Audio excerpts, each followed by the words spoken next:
Hey guys, and welcome back to another YouTube video. In this video I'll be going through match 20 of the BBL season, which Adelaide Strikers got run down quite convincingly in the end, considering it was a 200 plus total. They made 4 for 205 and Melbourne Stars ran it down 3 for 211 in 19 overs. And this game, I didn't actually get to watch any of it, but I'll still be able to just run you through the stats and why some players did extremely well, why there were some unlucky moments, etc. for me. And just a preface before we get into this video, it is tonight's game with the Brisbane Heat and the Sixers is pretty much cooked.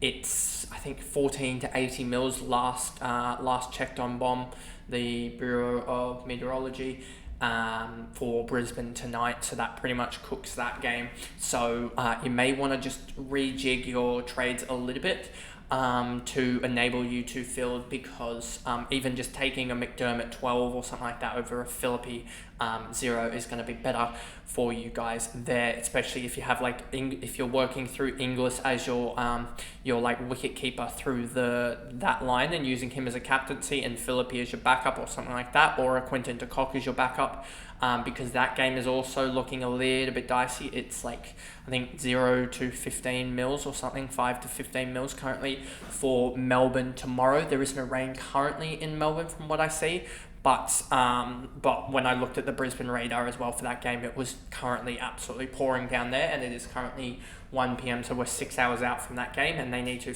fix it up. And there's also a worry for Brisbane next game against Sydney and Coffs Harbour. It's currently not raining at Coffs, but they received 200 mils in 3 hours or something like that, and the ground was actually an inch or so underwater. So they can obviously fix that up, but they need a lot of sunshine, rain, and just time in general, because that game is 2 days away, and they can do it. Groundsman can do that, fix it up in time, but they do need a clean batch of sort of rain staying away. As they've got enough rain, they need to get that surface water, they need to get they need to drain it, etc. So there is a little bit of a sort of run-on effect here in the next 2 or 3 games here that are going to be potential rainouts, so you just need to plan accordingly. And there is a potential that you might need to trade back in the Thunder players, because a 20 and losing a little bit of cash gen is better than getting a donut, because there are a lot of people here that are probably going to get donuts. But anyway, before we get into this video, remember to like and subscribe, turn on the notification bell so you know when I upload, especially with just in the last hour for the fancy viewers, the Western Bulldogs preview came out. So then you'll have that. You'll have West Coast, Sydney, St Kilda all coming out on 12 p.m. on preceding days. So let's get into this. It'll probably be a quicker one because I didn't actually watch this game. I was out doing stuff for New Year's and just having fun with mates. So it was nice to sort of step away from this game a little bit and just have some, time off. But yeah, I had the app open and sort of just keeping track of it to a certain degree every 5-10 minutes, but I wasn't actually actively watching it. So Matt Shaw, he didn't get away quickly from what I saw, and then it was Darcy Short, the one that got away, and then Darcy Short got out, and then Chris Lynn came in, and then they really kicked on into gear. The first time I saw the score, it was 43 for none after 5. And then Darcy Short must have gotten out relatively, the next over there. So they were none for 43 after 5. Darcy Short got out. And then you can see in 6.5 overs, they put on 93, I think that is, in 6.5 overs, which is just ridiculous. And I don't know how this was played. The only thing I can tell you is the runs and how they did it, and how their SuperCoach scores. I can't tell you if they were how the bowling was, whether it was good bowling or poor bowling, and whether it was sort of good batting or just lucky batting with the short. Potentially it could have been lucky batting with the short boundaries, but I can't tell you that. So Matt Short, 56 off 32, got 56 run points, the 10 for the 50, as well as the max strike rate bonus, which is 25, 35 plus 56 is a 91, and I don't think he did anything in the field or with the ball, but still a 91 beats out his break even. If I bring up this one, let me just get rid of these tabs so I don't accidentally click on them. Matt Short, and he got 1 point with the dot ball. So he got a solitary dot ball to get to a 92. So I need to adjust that. But you can see his break even of 75. And I'm pretty sure with his multiplier, we are going to see him rise to 287 before his double. Let me just quickly see if that, no, it is the next slide over, so I can do that. And given we are in this round here, I can actually just do this, probably, is just do something like that. You can see that Adelaide have the next one here. And for people that don't basically have Matt Short, he's going to be unattainable, I reckon, at 287k, especially when you need to stack the 150k Ty, the 130k Inglis, the 202k Berendorf, all 170k Jai Richardson. And then you've got to also probably get another striker if you want it. With me, there is a potential that I don't go a striker, but we'll wait and see on that one. We'll wait and see if I actually want to go 3 strikers, which is probably what I'll do. It would just be probably Wes Agar or something like that I go for. We'll just wait and see on that one. But you can almost see if I just do this quickly and I actually give him his rightful point. And with the multiplier that I have him set at, it should be a lot more accurate. I have him at 287.5. So we'll see what happens at the end of the round with his multiplier. But with his like break-even multiplier. But I reckon he is going to be around that 287.5 for the next round, which is pretty much unattainable. And you can see my the other guys here that with their potential cash, and I think Jamie made 21, I want to say. So you can see him also at 209k now, given his game is played. And some of this will also have to change just because of the weather impacts. I haven't done that. I've just been doing it on the actual on the SuperCoach app rather than my Excel spreadsheet. Darcy Short 25 off 20 got the 5 bonus for the strike rate, and I don't think he was used with the ball. I don't think so. He just made a 30. Might have done. No, he got a run out as well to get to a 50. So that was really lucky for those owners. But fair. That was something that I looked at potentially grabbing Darcy Short. I just didn't like the potential of having in round 6 Darcy Short and Matt Short against new ball bowlers in Berendorf, and potentially I was thinking about getting Jai Richardson at the time as well. So there was potential that I had the opening 2 bowlers against the opening 2 batters, and that was never going to be a recipe that you wanted to go for. So I didn't end up going there. And then you had Chris Lynn 83 off 42. I said to someone in the comments that you shouldn't probably go Lynn just because he's not like there's a high chance that he just gets a 0. Well, he got 83 plus the 10 points, so 93. He got a 118, I want to say, which was the second top scorer for the match. And pretty much anyone that doesn't have Lynn is going to be in the bottom, isn't going to be in the top sort of 500 for the round now, given the fact that there are going to be a lot of donuts that happen this round. But yeah, he just went nuts, and I didn't really look at him. Could potentially look at him for the double, but he's got a 41 break even, and he smacked it by, he beat it by 77. So that's probably going to see him rise, I would say, around 20k to 186, and 186 is a pure batter, even though it's Chris Lynn, is not something that I really necessarily want to go for, even though he's averaging like 60 at the moment. With what you can see here, a 76 and a 91. So he is averaging, what's he got? Three rounds played for a 167. So he's going to be around that 70 average going into the double. So he looks like a good option, but I just feel like he's going to fail at some point. And then we go back to this one, Adam Hose 14 off 14, and then Jamie Overton was got out off the last ball of the innings for 19. Would have liked to have seen him get to the 20. I just want to check if the 21 was the right for him. No, it was 26. So there you go. And make this a little bit bigger, please. There we go. And that shows the right score for me.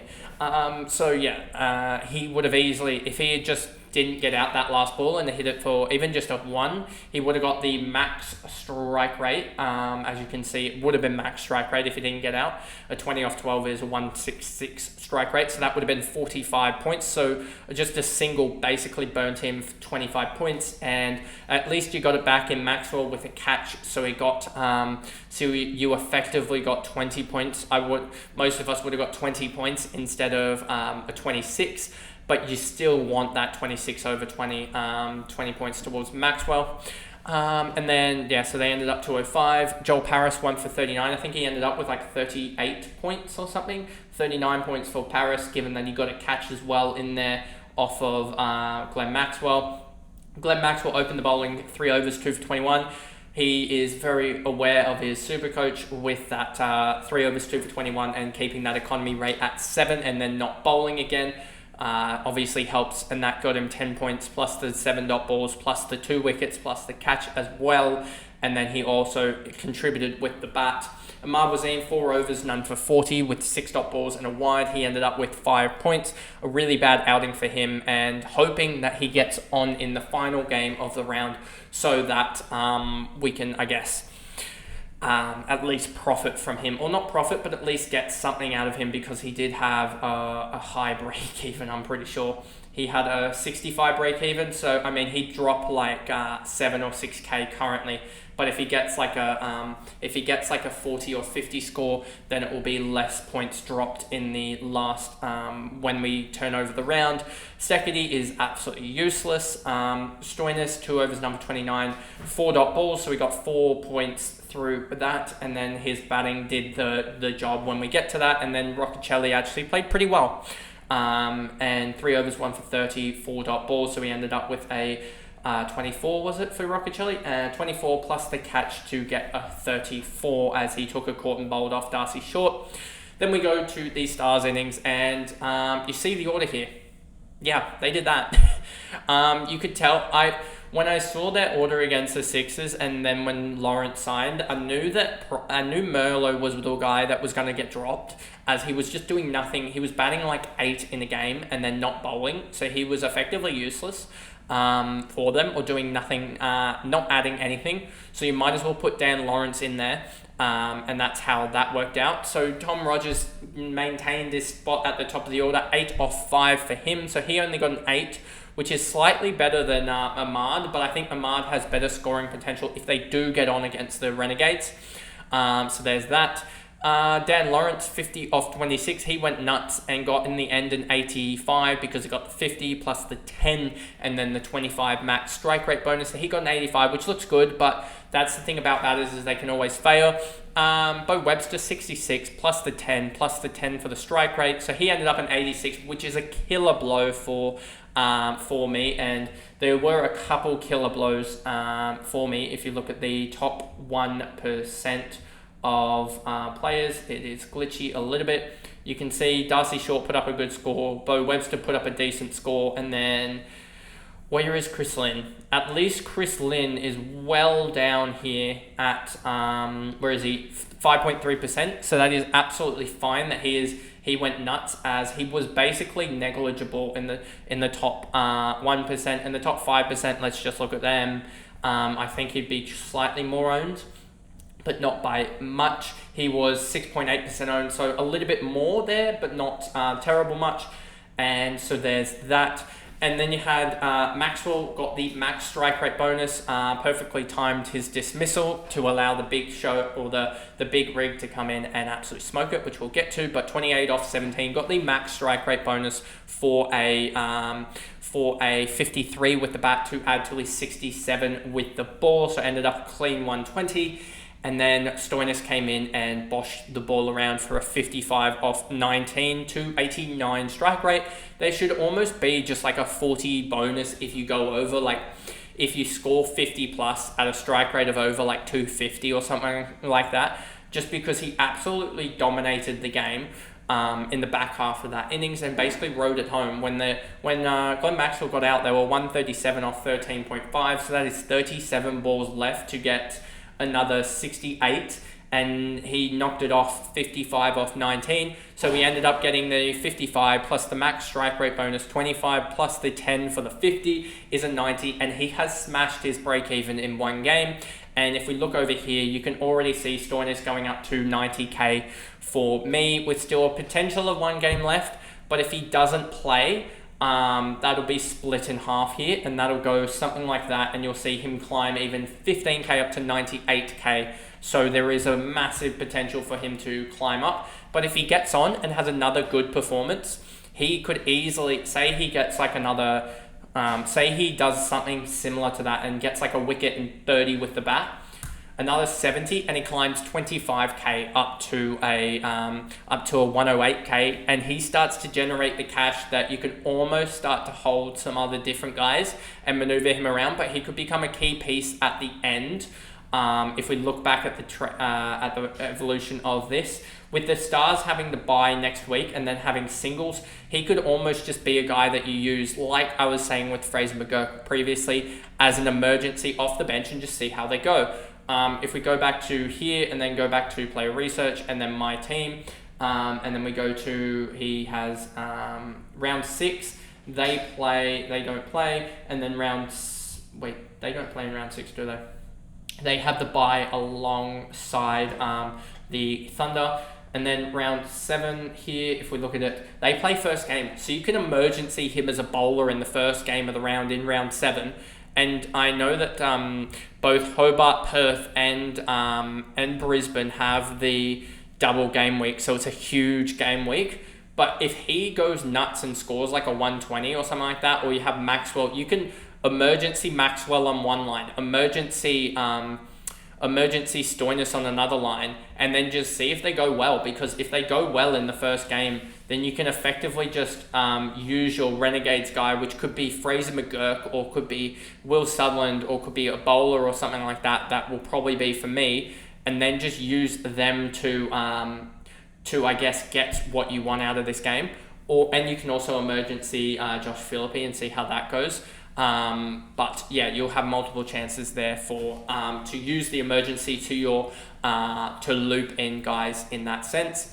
But anyway, that pretty much is the video there in the review of the Strikers versus Stars game, and then you'll have the fantasy reviews coming up, as well as probably only have to do one review tomorrow for the games, as I don't expect that Brisbane versus Sydney game to get on. But anyway, that is the video, and I'll see you guys for the next video. Bye guys.